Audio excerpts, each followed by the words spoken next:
welcome back to another video. I hope you are all enjoying a little bit more of a regular upload from me. If you're not, then that really does suck. Today I want to revisit Starlink because it's been about 4 months since my last Starlink-esque video. I want to answer a few of the common questions that I got on my previous content, like can you use your own router? What is it actually like to game on? And it's been 4 months since I last tested it. Has there been any improvement in the service? Now, before we get into the meat and gravy of this, I just want to tell you who I am and what I do. Basically, I'm a YouTuber and network engineer at the same time. I provide people with internet through the means of wireless communication. So I kind of have a good sort of grasp as to how all of this stuff works. And through my knowledge of providing broadband to people for the last 5 years, I know what people like to expect from their broadband service and what people tend to throw a fuss at. So this is Starlink in the UK, 4 months later.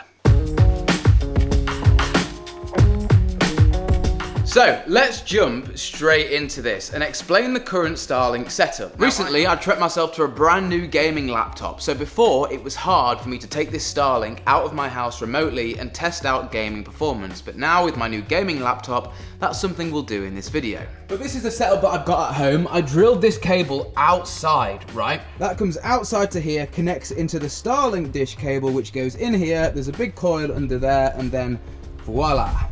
If you pay for your power on a meeting, this Starlink service isn't something you're going to want to leave running 24/7 because it is literally the equivalent of about 150 watts constantly. And that's just like leaving all the lights on in your house just round the clock. And also the router that is supplied does not have a power input. You basically plug this in there, give this some power, and then voila. I'm not sure if you can see that on there, but we also have a light on here. This is now powered. PoE, power over Ethernet. Now this is the ROG AX5400, I believe. I'll have corrected myself on screen if that's wrong. This is a gaming router, and I'm going to be using this for today's testing and not the actual router that comes with Starlink for a few reasons. The first one, obviously, this gaming router is Wi-Fi 6, this Starlink is only Wi-Fi 5. And as far as Wi-Fi 6 routers go, this is super lightweight, it's easy to set up. We're going to be going out in the car, so I need something rugged. This is what I need. As well as that, I'm going to be trying to test gaming, like I've said, through Starlink. This is a gaming router. Hopefully we can get some good ping times. If you do want to know more about this router itself, I have done a dedicated video over on my tech channel, TechFlow, reviewing this and checking out its gaming features. Now, luckily for us, this power brick that comes with Starlink isn't passive PoE, meaning always on PoE. It's actually auto-sensing PoE. So it's actually sending something down this cable asking, hey, do you need PoE? Obviously this is replying with nothing because it doesn't need PoE. So, main question number 1 answered at the start of this video. Can you use your own router with Starlink and do away with this one? Yes.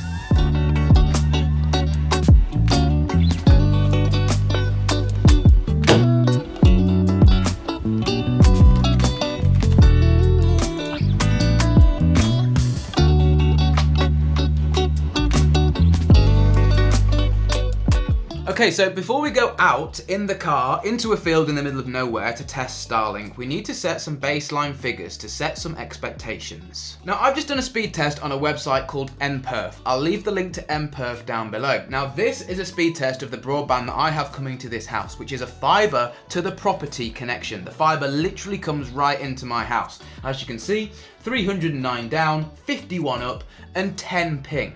That 10 ping is what's going to be most important whilst we're gaming. Now, I have just jumped into a game of Apex Legends, as you can see, and I've got the performance monitor on in the top right-hand corner. If you go ahead and zoom into that, you can see that we're getting 26, 27, 30, 28 milliseconds. It seems to be pretty solid, you know, staying around the same numbers. And that's because this is a fiber to the property connection. There isn't really too much that can go wrong here to boost those ping spikes. And all gamers know is that bad ping means bad experience online. We could sit here pretty much all day and I could pretty much put a bet on it that that ping wouldn't go over or much over 30. Okay, so now what I've gone ahead and done is plugged my computer into my WISP connection. Now this, what you're seeing on screen now, is the ping results from me sending internet over 5 miles through some wireless links. We're getting a ping here of around 13 to 14 milliseconds. Really, really respectable for wireless internet that's passing over dishes. So as you can see, I'm back in Apex Legends and I'm now using my WISP connection. Yes, we have a slight increase of ping versus the fiber to the home connection, but as you can see, it's staying pretty level. Much like the FTTP, if we were to sit here all day, I really don't think that would change all that much. Great experience for online gaming. Now, as I told you guys, I haven't touched my Starlink gear in about 4 months, so I'm going to reserve my thoughts and opinions for you guys on the service at the end of the video, so please stay around for those. However, what have we learned so far? We've learned that gamers need a low ping, but not only a low ping, they need that ping to be steady. They need it to be constant, no fluctuation. We've learned that fiber to the property internet connection, a fiber line, gives you a low ping, and so does a well set up WISP connection via Wi-Fi. So now it's time to take our new Wi-Fi 6 gaming router and my brand new gaming laptop out into the field, hook it up to Starlink and see what sort of results we get. And I also want to compare it to 4G.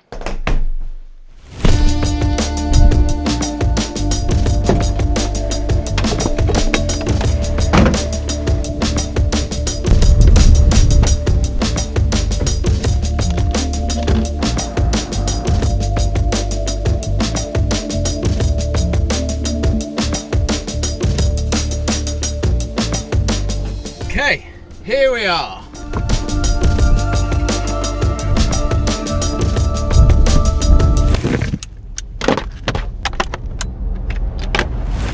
Okay, so we have our Starlink dish out there. The cable comes all the way up here into the car. It goes into the PoE injector and then out of the PoE injector into the new Asus Wi-Fi 6 router. The 4 solid lights on here, the top one more specifically, means that we do have internet access already. Now that is very, very impressive. I don't remember 4 months ago this thing connecting in less than 30 seconds. It always took 2 to 5 minutes to find its sats. It seemed to have done it super quick.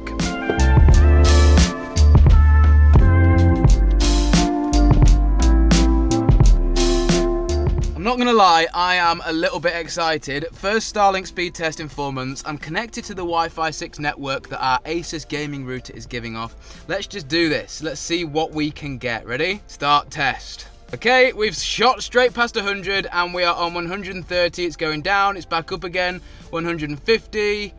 Okay, these are the results that I thought I was going to see. As you can see, there is a lot of fluctuation in those speeds. What we like for upload, I'm gonna say probably 10. Okay, it's climbing, it's climbing, it's climbing. It's got to 10, we're back down again. Okay, so nothing has changed in the last 4 months whatsoever regarding the speeds. In fact, before, I had speeds of about 300 meg. Now, let's see our ping. Okay, so those pings are much lower than what we had before. As you can see, we have an average ping of 35. Okay, so that's interesting. The download and upload speeds haven't changed all that much. They're still really, really respectable. I'd love to see a little bit more on the upload. However, that ping is about half of what it used to be. Last time I was ever testing this, we were getting about 50 to 60 ping. That is half. But remember, this is Starlink. We aren't connected with a cable. So yes, it says 26 milliseconds right now, but what if in 30 seconds that jumps up to 100, 200 milliseconds? No good for a gamer. The only way we can test this is by gaming. Okay, so as you can see, I'm in a game of Apex right here, and we are getting a respectable 60 to 50 ping. That is really, really impressive. It looks pretty solid to me. It's not jumping above 60. That is impressive. Wow. I am actually genuinely impressed with this. That is much better than it was 4 months ago. Wow.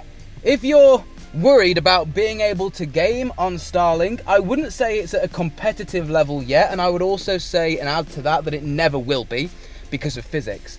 But this, for casual gaming, look, you can see now it's jumping up. We've gone up to about 80, but still, that is impressive. And it's all going through that dish right there. It really, really is impressive. Right, I'm gonna leave Apex running for about 5 minutes, just monitor the ping and then report back to you with my findings.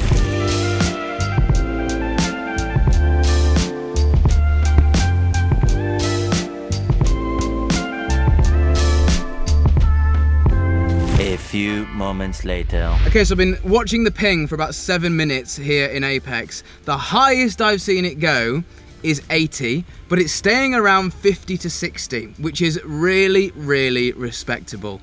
Well done, Elon. I would quite happily take a reduction in the actual speed that the Starlink service offers in returns for a better ping, which I think is what they've done over the last 4 months. Here's an example. I've just done a few more speed tests, and these are the results that I seem to get every time. They seem to be between 100 and 150. Whereas before, they were around 200 to 300. I haven't seen anything like that today. However, what I have seen is an improved ping. And that, for me, and I think a lot of other people, is really, really welcome.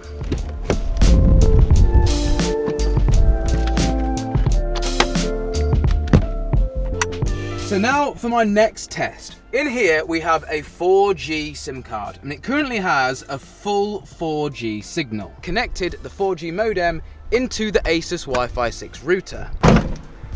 Okay, so on your screen now you can see me doing a speed test through the 4G. It's nowhere near as fast as the Starlink. We've got a ping of 30 there, and our average was 38. Now, this is something that I really wanted to bring a light to a lot of people. Now, the Starlink service is about £90 a month, and you have to pay £400 up front.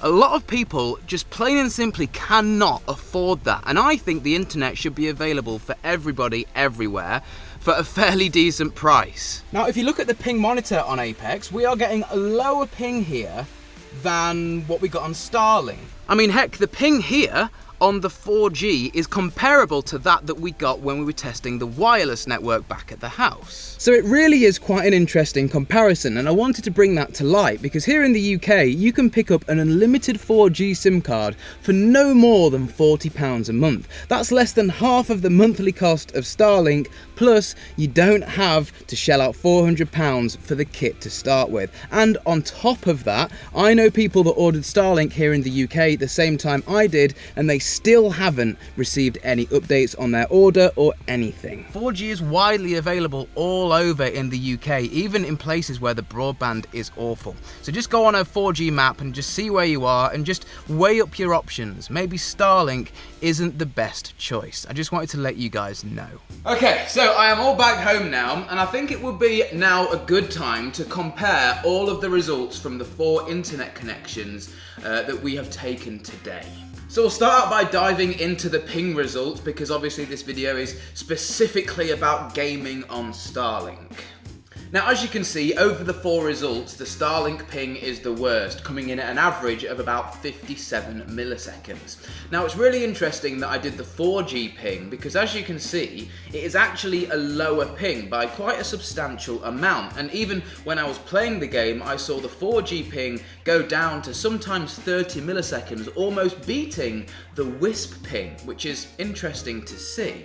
So that there proves that if you are in a 4G capable area and you want to get Starlink to game on specifically, you might be better off just picking up a much cheaper, more affordable 4G SIM card and sticking it in a 4G router. You'll have much better gaming experience. And like I've always preached to you guys over the years, connecting with a cable is always best. You can see the FTTP, standing for fiber to the property, is 24 milliseconds, by far the lowest out of all the connections standards we tested today. Now, I do just want to take a quick ponder over the actual speeds, because there's something that I noticed. Now, if you were, let's say, wanting to get Starlink to go to a remote location to do lots of live streaming or uploading, it's not really going to work. Over the last 4 months, I haven't seen any increase of the upload speeds on Starlink. As you can see, it's pretty abysmal here at 9 megabits a second. It's really quite slow. As you can see, the upload on our 4G right here at 47 absolutely trumps Starlink speeds on the upload. So if you were wanting to go to a location to do loads of uploading or live streaming, for example, again, you might be better with 4G.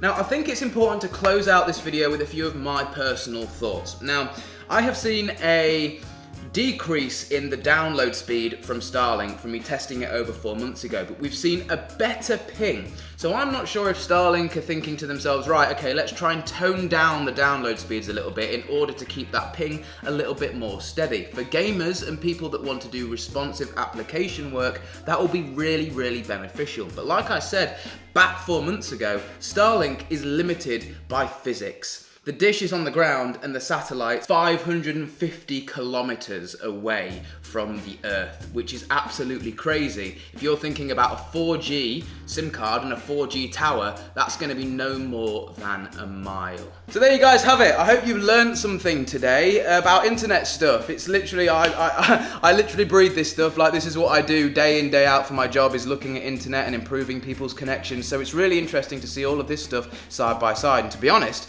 I'm really interested in the future of this.